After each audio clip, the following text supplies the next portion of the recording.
जय श्री कृष्णा, जय श्री राधे। अर्चना के कृष्ण गुणगान यूट्यूब चैनल और अर्चना के कृष्ण गुणगान पेज पर आपका स्वागत है। आज मैं आपको सोमावती अमावस्या की व्रत कथा सुना रही हूँ। सोमावती अमावस्या व्रत कथा के अनुसार एक गरीब परिवार था। उस परिवार में पति पत्नी और उनकी एक पुत्री भी थी। उनकी पुत्री समय के गुजरने के साथ साथ बड़ी होने लगी। उस पुत्री में बढ़ती उम्र के साथ सभी स्त्रियोचित सगुणों का विकास हो रहा था। वह कन्या सुंदर, संस्कारवान और गुणवान थी, परंतु गरीब होने के कारण उसका विवाह नहीं हो पा रहा था। एक दिन उस ब्राह्मण के घर एक साधु महाराज पधारे। साधु उस कन्या के सेवा भाव से अत्यधिक प्रसन्न हुए और कन्या को लंबी आयु का आशीर्वाद देते हुए साधु ने कहा कि इस कन्या के हाथ में विवाह योग्य रेखा नहीं है। तब ब्राह्मण दंपत्ति ने साधु से इसका उपाय पूछा। कन्या ऐसा क्या करे कि उसके हाथ में विवाह योग बन जाए। साधु महाराज ने कुछ देर तक विचार करने के पश्चात अपनी अंतर्दृष्टि में ध्यान करके बताया कि कुछ दूरी पर एक गांव में सोना नाम की धोबिन महिला अपने बेटे और बहू के साथ रहती है, जो बहुत ही आचार विचार व संस्कार संपन्न तथा पतिपरायण है। यदि वह सुकन्या उस धोबिन की सेवा करे और वह महिला इसकी शादी में अपने मांग का सिंदूर लगा दे तथा उसके बाद इस कन्या का विवाह हो जाए तो इस कन्या का जो वैधव्य योग है वो मिट सकता है। साधु ने यह भी बताया कि वह महिला कहीं बाहर आती जाती नहीं है।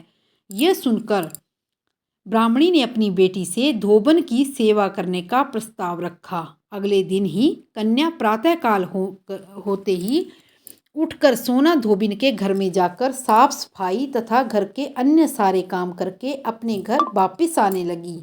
एक दिन सोना धोबिन अपनी बहू से पूछती है कि तुम तो सुबह ही उठकर सारे काम कर लेती हो और पता भी नहीं चलता। बहू ने कहा कि माँ जी, मैंने तो सोचा कि आप ही सुबह सारे काम खुद ही खत्म कर लेती हैं। मैं तो देर से उठती हूँ। यह सब जानकर सास बहू ने घर की निगरानी करने लगी कि कौन है जो सुबह ही घर का सारा काम करके चला जाता है। कई दिनों के बाद धोबी ने देखा कि एक कन्या मुंह ढके अंधेरे में घर आती है और घर का सारा काम करने के बाद वो चली जाती है।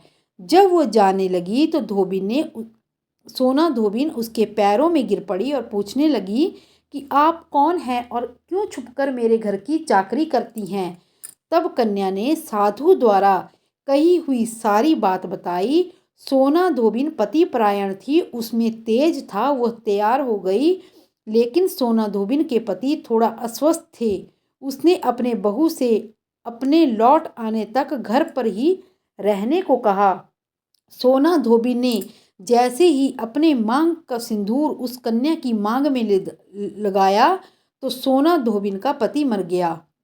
उसे इस बात का पता चल गया कि वह घर से निराजल ही चली थी। यह सोचकर रास्ते में पीपल का पेड़ मिलेगा तो उसे भंवरी देकर उसकी परिक्रमा करके ही जल ग्रहण करेगी। उस दिन सोमावती अमावस्या थी। ब्राह्मण के घर मिले पुए पकवान की जगह उसने ईंट के टुकड़ों से 108 बार भंवरी देकर 108 बार पीपल की परिक्रमा की और उसके बाद जल ग्रहण किया। ऐसा करते ही उसके पति के मृत शरीर में जान आ गई और धोबिन का पति फिर से जीवित हो गया। इस प्रकार और भी कथाएं सुनने के लिए मेरे चैनल को लाइक, शेयर और सब्सक्राइब करें और कमेंट बॉक्स में जय भोलेनाथ अवश्य लिखें। जय श्री कृष्णा, जय श्री राधे।